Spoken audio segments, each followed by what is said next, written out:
কৃষ্ণ। সকালকে ধন্যবাদ প্রণাম, সমস্ত ভক্তবৃন্দের চরণে ধন্যবাদ প্রণাম, সর্বোপরি ছিল প্রভুপাদের চরণ শ্রদ্ধা প্রণাম নিবেদন করি। তো আমাদের সবার আমাদের একটা প্রশ্ন জাগে যে ভক্তিতে এগোচ্ছি কীভাবে আমরা বুঝবো, কীভাবে মাপবো, তার কি মাপার কোনো যন্ত্র আছে?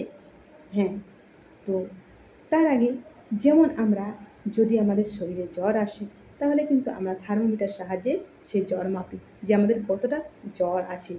যেমন দুধে জল মিশালে আমরা সেই দুধ কীভাবে মাপে বুঝতে পারবো যে আমাদের দুধে কতটা জল মেশানো হয়েছে, তখন আমরা ল্যাক্টোমিটার ইউজ করি।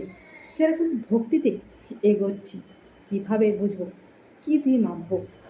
না, সেটা ভাগবতম বলছেন যে ধর্মসুনিষ্ঠিতং পুংসাং ভিক্ষাক্ষেণ কথা সুজ ন উৎপাদয়তে যদি রতিং শ্রমই বহি কেবলম।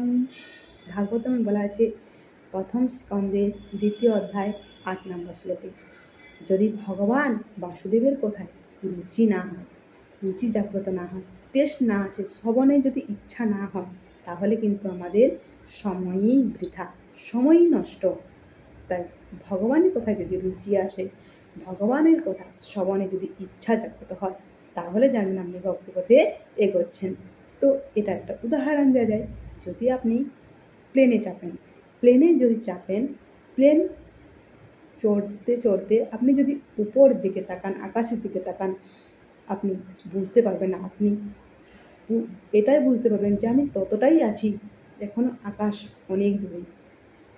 যখন আপনি নিচ দিকে তাকাবেন তখনই বুঝতে পারবেন যে নিচ থেকে আমি অনেকটা উপরে উঠেছি। সেরকম আপনার যে বন্ধু বান্ধব আগে যেমন যাদের সঙ্গে আপনি মিশতেন, যেমন কিছু বাইরের কিছু খাবার খেতেন, তো আপনি তাদেরকে যদি দেখেন এখন তারা যেটা করছে আপনি সেটা করছেন না, আপনি বুঝতে পারবেন যে আমি ওইখানে ছিলাম, এখন ওর থেকে সম্পূর্ণ আলাদা, আমি ওগুলো আর করি না, কারণ আমি অনেকটাই ওদের থেকে পরিবর্তন। তো সেই রকম ভক্তিতে এগোচ্ছে, আমরা পিছনে যেগুলো করেছি সেগুলো ছেড়েছি এবং ভক্তিতে ভগবানের কথা আমাদের রুচি জাগ্রত হয়েছে, আমি ভক্তিপথে এগোচ্ছি। তো এই চ্যানেলটি এখনও যারা সাবস্ক্রাইব করেনি সাবস্ক্রাইব করবেন, ভালো লাগলে শেয়ার করবেন, লাইক করবেন। তো আমি আবার কিছু টিপস নিয়ে আসবো, মানব জীবনের উদ্দেশ্য কী সেই নিয়ে, প্রবাস কিছু প্রচার টিপস নিয়ে আসবো।